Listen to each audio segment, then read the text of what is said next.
अस्सलाम वालेकुम नाज़रीन, बिजनेस वर्ल्ड के साथ मैं हूँ आपकी होस्ट शहरबानो अवान। प्रोग्राम के आगाज़ में सबसे पहले बात करेंगे दहशत गर्दी की जंग में कामयाबी के बाद मुल्क में मौसी सरगर्मियों में बेहतरी आ रही है। पाकिस्तान दुनिया के कई मुल्क के साथ सफारती ताल्लुकात के साथ साथ तजारती ताल्लुकात भी बढ़ा रहा है। मुल्क के बेहतर अमन व अमान के लिए सूरत हाल को मद्देनजर रखते हुए वज़ीर मुमलिकत बराए खजाना राना अफजल का कहना है 2018 का पाकिस्तान पहले के पाकिस्तान से बिल्कुल मुख्तलिफ है और सरमायाकारी के लिए तैयार है। हमने पाकिस्तान में सरमायाकारों के लिए साजगार माहौल पैदा किया। चीन पाकिस्तान इक्तिसादी राहदारी इसकी एक बड़ी मिसाल है। इसी पर बात करने के लिए हमारे साथ मौजूद है माहिर मुआशियात, उनसे बात करते हैं। बहुत शुक्रिया सर आपके वक्त का। वजीर मुमलिकत बराना राना मोहम्मद अफजल का कहना है आज का पाकिस्तान 2013 से मुख्तलिफ है, सरमायाकार पाकिस्तान आने के लिए तैयार हैं। क्या आप वजीर मुमलिकत की इस बात से इत्तेफाक करते हैं? देखिए, अगर आप 2013 को कंपेयर करते हैं 2018 के साथ तो कोई खास ज़्यादा बड़ा डिफरेंस देखें हमारी एक्सपोर्ट्स में तो कोई बल्कि गिरावट ही आई है। 25 अरब डॉलर से 20 अरब डॉलर पे आप आ गए हैं। अगर आप कर्जों का बोझ देखते हैं तो वो कर्जे जो हैं वो भी कोई 40 अरब डॉलर के हिसाब से बढ़ गए हैं। बैरून मुल्क के कर्जे, अंदरून मुल्क के कर्जे बढ़ गए हैं। 23 ट्रिलियन रुपीस के कर्जे बढ़ गए हैं। अगर आप ये देखें कि 2013 में तो इंटरनेशनल तेल की कीमत $100 पर बैरल थी और वो गिर के अब 40-50 पे आई, अब 60 पे है। तो वो फायदा भी अगर इसी वक्त में हुआ है, लेकिन वो मईशत पे उसका कोई खास इम्पैक्ट उस तरह से नहीं आया जितना आना चाहिए था। सो आई वुड से कि इन्वेस्टमेंट के पॉइंट ऑफ व्यू से अगर इन्वेस्टमेंट देखें 2013 में भी इन्वेस्टमेंट टू जीडीपी एक रेशियो हम इकोनॉमिस्ट जो हैं वो देखते हैं तो वो उस वक्त भी कोई 15% के करीब थी, अब भी वो 15% के करीब है। तो आई थिंक कि कोई ऐसे बड़े हकीकत में तो डिफरेंसेस नहीं आए, लेकिन एक परसेप्शन ज़रूर हुकूमत बना रही है कि बहुत ज़्यादा इन्वेस्टमेंट आ रही है और उसकी वजह हो सकता है कि सीपैक के बारे में क्योंकि खासी मशहूरी हुई है। और हालांकि चीन के साथ तो हमेशा से एक इक्तिसादी भी डेवलपमेंट्स होती रही हैं। पहले उसको हम नेशनल ट्रेड कॉरिडोर कहते थे, अब हम उसको सीपैक कहते हैं। लेकिन उसके तहत थोड़ी बहुत इन्वेस्टमेंट ज़रूर बढ़ी है पीछे के मुकाबले में, लेकिन इतनी नहीं अभी बढ़ी कि वो उसको हम कह सकें कि बहुत ज़्यादा कोई डिफरेंस आ गया। चीन पाकिस्तान में सरमायाकारी में पेश है। चीन को देखते हुए और कौन से ममालिक हैं जो पाकिस्तान में सरमायाकारी करने में दिलचस्पी लेंगे, और क्या वजह है कि दुनिया के दीगर ममालिक पाकिस्तान में कोई बड़े लेवल पर सरमायाकारी नहीं कर रहे? देखिए, ये तो डिपेंड करता है कि हम सीपैक के लिहाज से उसको किस तरीके से इम्प्लीमेंट करते हैं। अगर उसमें हमने बड़ी ट्रांसपेरेंटली किया, अच्छे तरीके से किया, करप्शन से फ्री किया, तो जाहिर है कि फिर एक बहुत बड़ी अपॉर्चुनिटी बन सकती है। और उसके साथ साथ अगर हमारे चीन के साथ जो मायदे हैं, फ्री ट्रेड के मायदे हैं, इन्वेस्टमेंट ट्रीटी के मायदे हैं, अगर उन मायदों को हम बेहतर बनाने में कामयाब हो जाएं तो फिर उससे बहुत फ़ायदा हो सकता है। फिर ये है कि अगर चीन की मंडी में यहाँ से आसानी हो पाकिस्तान से जाना तो वो फिर यहाँ पे इन्वेस्टमेंट डेफिनेटली पूरी दुनिया से आएगी उस मंडी के लिए। दूसरी तरफ अगर आप ये देखें कि चीन जो एक बहुत बड़ा एक्सपोर्टर है, उसकी कंपनियां कुछ अपनी एक्सपोर्ट्स जो हैं वो पाकिस्तान में बना के एक्सपोर्ट करना शुरू करें तो फिर यहाँ पे उसकी इन्वेस्टमेंट बड़ी आ सकती है।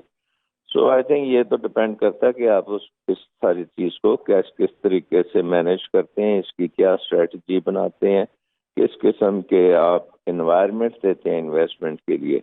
ये तो नहीं हो सकता कि चीन या दूसरे ममालिक के मुल्क आपके मुल्क में आके इन्वेस्टमेंट करें और यहाँ पे उनको ना बिजली मिले, ना पानी मिले, ना उनको कोई सिक्योरिटी मिले, ना उनको करप्शन से भी आज़ादी ना मिले, और आपकी जो है ब्यूरोक्रेसी, नौकरीशाही जो है वो उनके ऊपर सुर्ख फीते बांध के उनको जकड़ ले तो फिर तो इन्वेस्टमेंट नहीं आएगी। ठीक है, हमें ये भी बताएगा, हुकूमत मौजूदा मुआशी हालात को बेहतर बनाने के लिए बहुत बड़े बड़े दावे करती है, मगर क्या वजह है कि मुल्की ज़र मुबादला के ज़खायर में मुसलसल कमी आती जा रही है और अब ज़र मुबादला के ज़खायर सिर्फ 12 अरब डॉलर तक ही रह गए हैं? वो IMF ने तो अपनी एक हकीकत बता दी है कि जो फैक्ट्स एंड फिगर्स हैं वो उन्होंने बता दिए हैं, और वो उसका जो तज्जिया हमने करना है कि ये क्यों हो रहा है, उसमें हम देख रहे हैं कि हमारी एक्सपोर्ट इंडस्ट्री जो है वो बुरी तरह मुतासिर हो चुकी है, क्योंकि हमने उनके लिए पहले तो बिजली की कमी थी,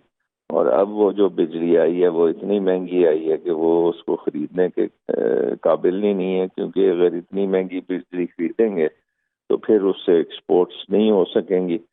सो आई थिंक ये IMF ने जो बात की है उसका एक ही जरिया है उसको दुरुस्त करने का, और वो ये है कि अपनी एक्सपोर्ट्स को कम्पेटिटिव बनाएं, प्रोडक्टिविटी को इंक्रीज करें, और अपने जो करेंसी है उसमें एडजस्टमेंट करें ताकि कुछ हमारी एक्सपोर्ट्स को शॉर्ट रन में तो कोई कम से कम अट्रैक्टिव ज़्यादा हो, और उसकी अट्रैक्शन की वजह से एक्सपोर्ट्स हमारी बढ़नी शुरू हो। अगर एक्सपोर्ट्स बढ़ जाती हैं और हमारा जो तजारती खसारा है वो कुछ कम होना शुरू हो जाता है, तो उससे फिर ये है कि हमारे हालात बेहतर होंगे और हमें IMF से दोबारा से रुजू करने की ज़रूरत नहीं होगी। बैरून मुल्क से अगर पाकिस्तान में सरमायाकार आने में संजीदा हैं तो क्या इसकी बड़ी वजह हुकूमत की बेहतर मुआशी पॉलिसियां हैं या मुल्क में अमन व अमान की सूरत हाल में बेहतरी का नतीजा है? ये बिल्कुल करना चाहिए। देखें ना, अब कराची जो आपका एक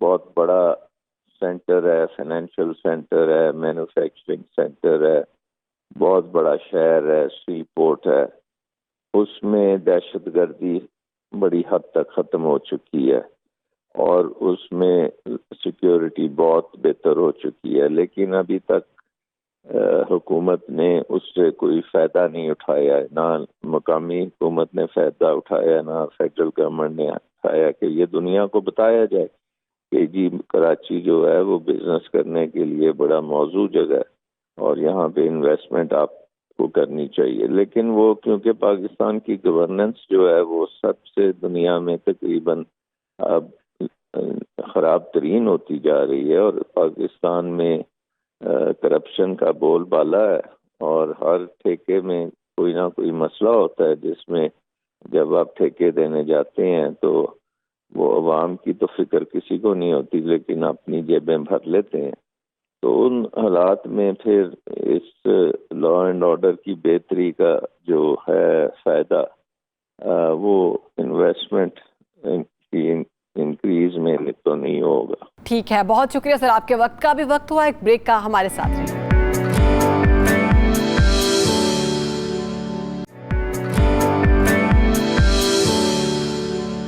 ब्रेक के बाद खुशामदीद। आपको बताएं 2013 में ख्वाजा साद रफीक ने वज़ीर रेलवे बनने के बाद अज़्म का इजहार किया था कि वो चंद बरसों में पाकिस्तान रेलवे के खसारे को कम करके इसका शुमार पाकिस्तान के मुनाफा बख्श इदारों में करेंगे, मगर वज़ीर रेलवे ख्वाजा साद रफीक का अज़्म अभी तक हकीकत में नहीं बदल सका, जिसकी वजह से बड़ी मिसाल पाकिस्तान रेलवे के बढ़ते हुए नुकसानात हैं। पाकिस्तान रेलवे को जुलाई 2017 से जनवरी 2018 के दरमियान 20 अरब 60 करोड़ रुपए के नुकसान का सामना करना पड़ा। जुलाई 2017 के बाद से नुकसानात में इजाफा हुआ और अगस्त 2017 तक ये खसारा 40 करोड़ 34 लाख से बढ़कर 3 अरब रुपए तक पहुंच गया।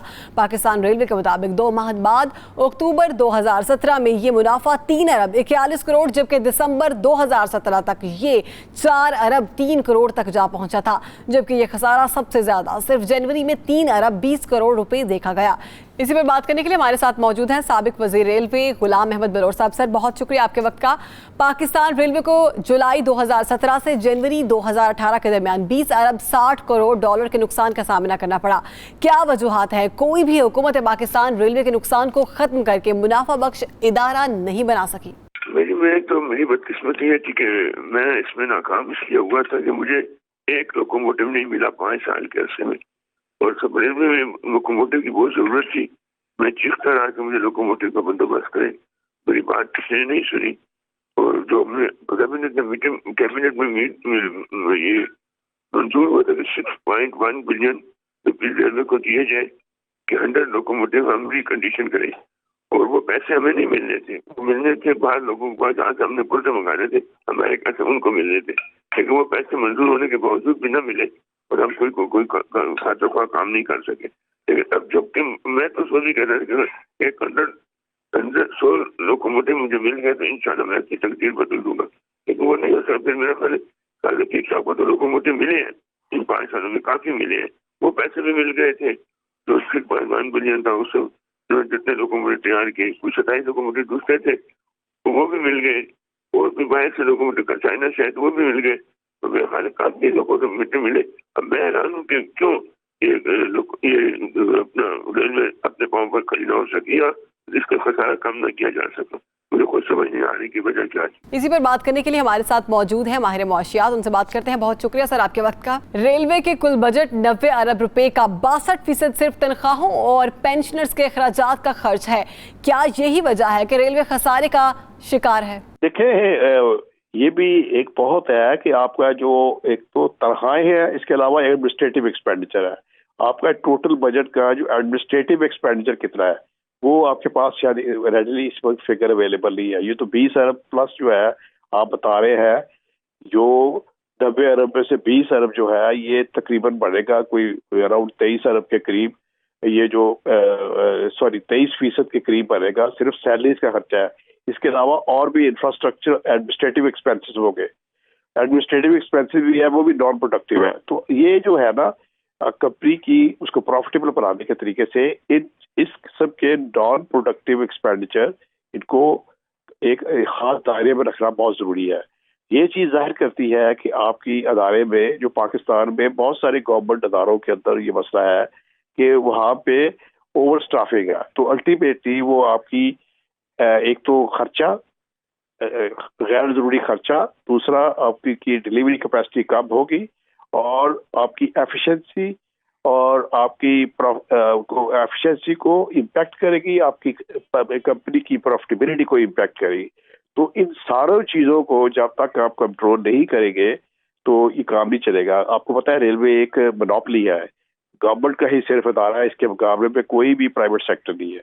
तो इस पे अब आपके जो है इसको इन तमाम अखराजात का एक इन डेप्थ एनालिसिस करना चाहिए और अखराजात को एक खास मद में रख के आप उसकी रिसर्च और डेवलपमेंट, इम्प्रूव्ड इंफ्रास्ट्रक्चर, मार्केटिंग और अपनी जो सर्विसेज जो है मुख्तलिफ आप प्रोवाइड कर रहे हैं उसके अंदर उसकी मेन्यू लिस्ट को बढ़ाने में आप उस तरफ आपकी सोच जो है बड़ी लिमिटेड है। अगर पाकिस्तान रेलवे के नुकसानात में इजाफा होता रहा तो क्या मुस्तकबिल में हुकूमत के पास रेलवे की निजकारी के अलावा कोई और ऑप्शन होगा? देखिए, वो रेलवे एक बहुत बड़ा इंफ्रास्ट्रक्चर है और इस पे जो भी अल्टीमेटली तो लॉसेस जो है ना ये तो नहीं होने चाहिए। और लेकिन ये है कि ये जो दुनिया सारी में जो ट्रांसपोर्ट होती है वो मोस्टली गवर्नमेंट जो है उसको किसी न किसी शक्ल में उसको सब्सिडाइज करती है, लेकिन इतना भी सब्सिडाइज ना हो कि उस पर लॉसेज ही बढ़ते जाए। दुनिया सारी डिजिटल इकोनॉमी की तरफ जा रही है, डिजिटाइज्ड मैनेजमेंट है, उससे आप एफिशिएंसी बढ़ा सकते हैं, ट्रांसपेरेंसी भी बढ़ा सकते हैं और अपनी जो डिलीवरी कैपेसिटी भी बढ़ा सकते हैं। आप उस तरफ आपकी स्पेंडिंग करके अपनी मैनेजमेंट को ज़्यादा स्मार्ट करें ताकि आपके खसारों से आप एक सस्टेनेबल बेसिस पे बाहर आ जाए।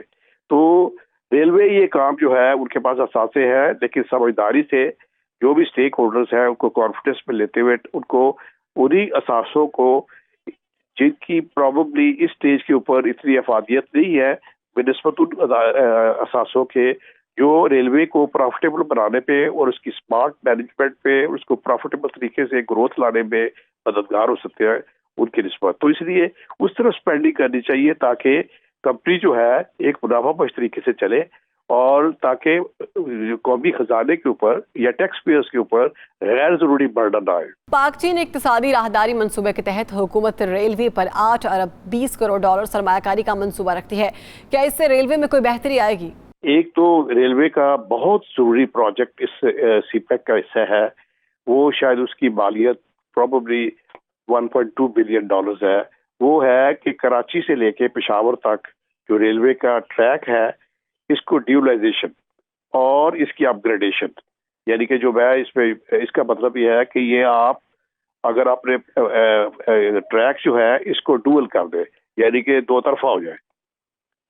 ابھی تو سنگل ہے نا, تو ایک تو دو طرفہ ہو جائے, اور دوسرا یہ ہے کہ یہ ابھی کمزور ہے, اس کے اوپر فاسٹ ٹرینز نہیں چل سکتی, اس کی اپ گریڈیشن کرنی ہے. تو یہ ہمارا ادارہ جو ہے یہ ملک میں انکریزڈ سپیڈ کے ساتھ زیادہ تمام دوسرے جو ادارے جو ریلوے کی ٹرانسپورٹیشن کے تھرو ڈپینڈنٹ ہے ان کی اس کی ریلوے کی سپیڈ اور ایفیشنسی کی مدد سے ان کے آپریشنز میں بھی ایفیشنسی آئے گی, جو ان کو بھی مزید ایفیشینٹ اور منافع بخش بنانے میں مددگار ہوگی. بہت شکریہ سر آپ کے وقت کا.